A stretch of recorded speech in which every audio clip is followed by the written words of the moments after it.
26 अगस्त 2024 के दिन यहां पर सोमवार का अष्टमी तिथि पड़ रही है। इसीलिए दोस्तों, इस दिन का महत्व बहुत ही ज्यादा बड़ा होता है और इस दिन आप लोगों को 5 कनेर के फूल वाला उपाय जरूर करना चाहिए। और दोस्तों, बहुत सारे लोगों ने तो यह वाला उपाय करना भी शुरू कर दिया है, पर बहुत सारे लोगों को उपाय समझ नहीं आया है, जिस कारणवश वो अभी तक यह वाला उपाय नहीं कर पाए हैं। तो इस वीडियो में आप लोगों को हम 26 अगस्त, जिस दिन सोमवार अष्टमी है, इस दिन आप लोगों को 5 कनेर के फूल वाला उपाय जरूर करना चाहिए, जो कि पंडित जी ने अपनी अभी की ही कथा में यहां पर बताया हुआ है। तो दोस्तों, इस उपाय को आपको कैसे करना है, कब करना है, कहां पर करना है और उपाय को करते समय आपको किन किन बातों का ध्यान रखना है, ये सारी जानकारी हम आपको इस वीडियो में देंगे। तो चलिए दोस्तों, उपाय को शुरू करते हैं। देखिए, यह दिन इतना खास होता है, इतना महत्वपूर्ण होता है। देखा गया है कभी कभी बड़े बड़े पूजा पाठ अनुष्ठान से जो मनोकामना पूर्ण नहीं होती है, वह सोमवार अष्टमी के दिन एक छोटे से उपाय करने से ही आपकी मनोकामना पूर्ण हो जाती है। और बहुत सारे लोगों ने इस उपाय को किया भी है और उनको इस उपाय को करने का फल भी जरूर मिला है। अगर आप लोग भी इस उपाय को सोमवार अष्टमी के दिन करना चाहते हैं, तो आप इस उपाय को पहले अच्छे से समझ लेना, सुन लेना, उसके बाद करना। आपको इस उपाय का फल जरूर मिलेगा और इस उपाय को करने से आपके घर में चाहे किसी भी प्रकार की दुख और समस्या क्यों ना चल रही हो, आपको उसका कारण भी नहीं पता है कि भाई यह समस्या किस कारण से चल रही है। उसका कुछ भी कारण हो सकता है, जैसे पितृदोष हो सकता है या किसी भी तरह का मंगल दोष भी हो सकता है, और भी बहुत तरह के दोष होते हैं, कुछ भी हो सकता है। पर आपको इस उपाय को करने के लिए अपने दोष को पता लगाने की भी जरूरत नहीं है। सोमवार अष्टमी के दिन इस 5 कनेर के फूल वाला उपाय को आप लोगों को कर लेना है दोस्तों। अब दोस्तों, कनेर के फूल के साथ में क्या हमें सीधा उपाय करना है या कुछ सामग्री भी लेकर जाना है? तो देखो, कोई भी उपाय जब हम करते हैं तो सीधा हम उपाय जाकर नहीं करते हैं, उससे पहले हम भगवान शिव जी की पूजन अर्चना भी करते हैं। तो देखो, अगर यह उपाय आप सुबह के समय कर रहे हो, प्रातः काल कर रहे हो, तो आप लोगों को अपने साथ में कम से कम 1 लोटा जल तो जरूर लेकर जाना ही जाना है।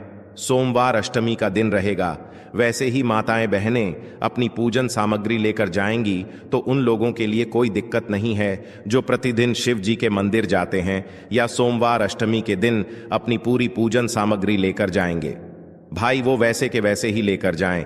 यह बात उनके लिए है जो कुछ भी लेकर नहीं जाएंगे। भाई, वो बस 1 लोटा जल तो जरूर लेकर जाएं। अगर वह इस उपाय को 5 कनेर के फूल वाले उपाय को कर रहे हैं, उसी के बाद में दोस्तों शाम के समय की बात करें, तो भाई शाम के समय अगर आप लोग इस 5 कनेर के फूल वाले उपाय को कर रहे हो, तो अपने साथ में एक गोल बाती का घी का दीपक जरूर लेकर जाना। जो घी का दीपक लोगे वो आटे का होना चाहिए। आटे का होने के साथ में उसके अंदर गोल बाती रखा आएगी। वो गोल बाती आप अपने हाथों से बनाओगे तो ज्यादा बेहतर होगा। साथ ही में उस दीपक के अंदर जो मतलब चीज डलेगी वो डालेगी शुद्ध देसी गाय का घी। उसके अंदर शुद्ध देसी गाय का घी ही डालना, ना भैंस का डालना, ना मिलावटी बाजार का घी डालना। इस बात का भी आप लोग ध्यान रखना। अगर आपको उपाय का पूर्ण फल चाहिए तो भाई करना क्या है, देखो, सुबह अगर उपाय कर रहे हो ना, तो अगर 12 बजे तक भी उपाय करोगे तो भी कोई दिक्कत वाली बात नहीं है, कर सकते हो। सोमवार अष्टमी का दिन बार बार नहीं आता है, आपको पहुंचना है।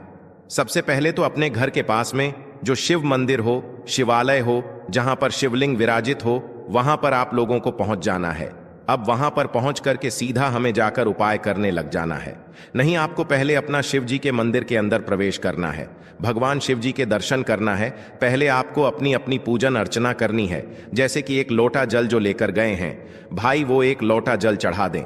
इसके अलावा जो भी पूजन सामग्री है, आपकी फूल, धतूरा, गुलाल, अबीर, गुलाल, जो भी चीजें हैं, चंदन वगैरह, उन सारी चीजों से आप पूजन अर्चना कर सकते हो। पर जो उपाय के 5 कनेर के फूल हैं वो आप अलग ही रखना, वो उपाय के समय ही हमें निकालने हैं। तो पहले आप अपनी पूजन अर्चना कर लेना, जैसे आप शिवरात्रि के दिन करते हो, शिवरात्रि के अष्टम के दिन करते हो, वैसे आप अपनी पूजन अर्चना कर लेना। इसी तरीके से शाम के समय है, शाम के समय जब आप अपने घर के पास में जो शिव मंदिर हो वहां पर पहुंचोगा तो पहुंचने के बाद आप पहले अपना वह घी का दीपक जलाना। अब घी का दीपक जलाने में भी इस बात का ध्यान रखना, इस घी के दीपक को आपको अपने घर से जलाकर नहीं लेकर जाना है और मंदिर में जाकर भी जलाना है, और मंदिर में जाकर जलाओगा तो उसे अपनी माचिस से ही जलाना है। अपने घर से इस दीपक को जलाने के लिए अपनी माचिस लेकर आना। अगर आपने मंदिर में किसी और की माचिस ले ली इस दीपक को जलाने के लिए, अगर आप शाम के समय इस वाले उपाय को कर रहे हो तो भाई इस उपाय को करने का फल जो है उस व्यक्ति को भी मिल जाएगा जिस व्यक्ति की आपने माचिस ली होगी। इसलिए आप अपने घर से अपनी ही माचिस लेकर जाएं।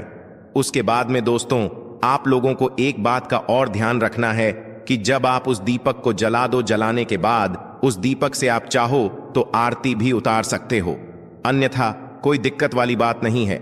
आप उस दीपक को भगवान शिव जी के इतने पास मत रखना कि भगवान शिव जी को आंच लगी, थोड़ी दूरी बनाकर ही जो है आप उस दीपक को जो है भगवान शिव जी के शिवलिंग के पास में रखना, क्योंकि अभी हम जो है भगवान शिव जी को प्रसन्न करने वाले हैं, तो इसीलिए जो है भगवान शिव जी को आंच ना लगे इतनी दूरी बनाकर आप उस दीपक को रख दीजिएगा।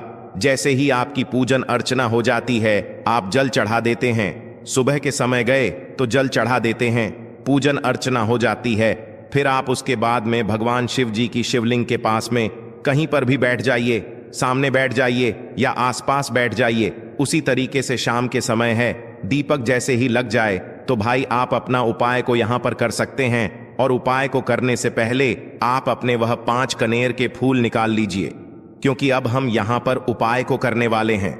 उपाय को करने के लिए आप शिवलिंग के सामने भी बैठ सकते हैं, आसपास भी बैठ सकते हैं, कोई दिक्कत वाली बात नहीं है। अब हमारे पास 5 कनेर के फूल हैं, तो सीधी सी बात है कि इन 5 कनेर के फूलों को हमें 5 अलग अलग जगहों पर यहां पर चढ़ाने हैं। अब वो 5 अलग अलग जगह कौन सी हैं वो हम आपको बताते हैं। देखिए 5 अपने कनेर के फूल आप अपने सामने निकाल कर रख लीजिए। अब 5 कनेर के फूल में से सबसे पहला वाला कनेर का फूल आप लोग उठाइए, और पहले वाले कनेर के फूल आपको कहां पर चढ़ाना है वो आपको चढ़ाना है भगवान शिव जी की शिवलिंग के ऊपर। जो गणेश जी वाला स्थान होता है वहां पर अब भगवान शिव जी के शिवलिंग के ऊपर गणेश जी वाला स्थान कहां पर होता है? भगवान शिव जी की शिवलिंग होती है, शिवलिंग की जलाधारी होती है। जलाधारी का जो राइट हैंड साइड होगा, मतलब शिवलिंग की तरफ से खड़े होकर देखना कि भगवान शिव जी का सीधा हाथ कौन सा है, राइट हैंड साइड कौन सा है। उस राइट हैंड साइड पर आपको ये पहले नंबर का कनेर का फूल समर्पित करना है, और जो फूल का खिला हुआ भाग होगा ना वो शिवलिंग की तरफ करके ही आप लोग जो है इस पहले नंबर के फूल को भगवान गणेश जी वाले स्थान पर समर्पित करना, जलाधारी के राइट हैंड साइड पर। अब दोस्तों निकाल लेना अपना दूसरे नंबर का कनेर का फूल। अब दूसरे नंबर के कनेर के फूल को आपको कहां पर समर्पित करना है, या आपको समर्पित करना है भगवान कार्तिकेय जी वाले स्थान पर। अब गणेश जी वाला स्थान राइट हैंड साइड पर होता है, तो कार्तिकेय जी वाला स्थान लेफ्ट हैंड साइड पे होता है, जलाधारी के ऊपर है। तो जलाधारी के ऊपर जो लेफ्ट हैंड साइड का जो हिस्सा है वहां पर कार्तिकी जी के स्थान है। तो इस दूसरे नंबर के फूल को आप वहां मतलब वहां पर समर्पित कर देना और भगवान से प्रार्थना कर लेना, और फूल का खिला हुआ भाग शिवलिंग की तरफ ही होना चाहिए। अब बात आती है तीसरे कनेर के फूल की, तो तीसरे कनेर के फूल को भी आपको लेना है, और इस तीसरे कनेर के फूल को आपको माता अशोक चंद्र जी वाले स्थान पर समर्पित करना है। अब ये माता अशोक चंद्र जी का स्थान कहां पर होता है दोस्तों? ये जो स्थान होता है ये जलाधारी के बिल्कुल बीचों बीच में होता है। आपने पहला फूल भगवान गणेश जी वाले स्थान पर चढ़ाया, दूसरा फूल कार्तिकी जी वाले स्थान पर चढ़ाया। अब ये तीसरा फूल जो है इन दोनों फूलों के बीचों बीच चढ़ेगा, मतलब जहां पर माता अशोक सुंदर जी का स्थान होता है, खिला हुआ भाग शिवलिंग की तरफ करके ही जो है इस तीसरे नंबर के फूल को आप समर्पित कर देना माता असक चंदी वाले स्थान पर। अब बात आती है चौथे नंबर के फूल की। तो दोस्तों जो चौथे नंबर का फूल होगा ये आप लोगों को कहां पर समर्पित करना है? ये आप लोगों को समर्पित करना है भगवान शिव जी की शिवलिंग के ऊपर जो एक पात्र टंगा हुआ होता है, जिससे बूंद बूंद करके जल टपकता है, जिसके अंदर शिव जी की 5 बेटियों का स्थान होता है, जया, विषहरा, शामली, बारी, दौतली और देव। उस पात्र के अंदर जो है आप लोगों को क्या करना है, ये चौथे नंबर के फूल को समर्पित करना है।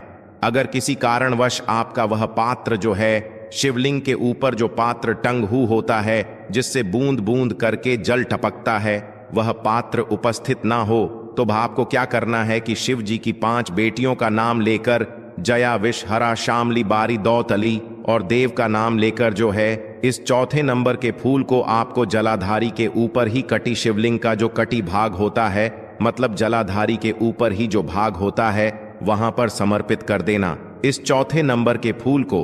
उसके बाद में दोस्तों बात करते हैं आखिरी नंबर के 5वें नंबर के फूल को, जो कि आखिरी फूल है हमारा।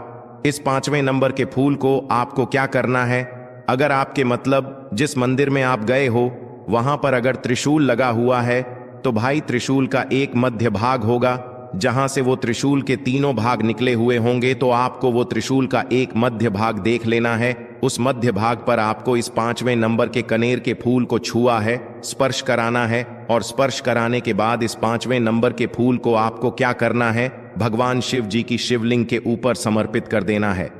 अब दोस्तों, अगर वह मतलब जो है त्रिशूल ना भी हो आपके मंदिर में उपस्थित, तो आप सीधा सीधा ये जो 5वें नंबर का कनेर का फूल है या भगवान शिव जी की शिवलिंग के ऊपर समर्पित कर देना।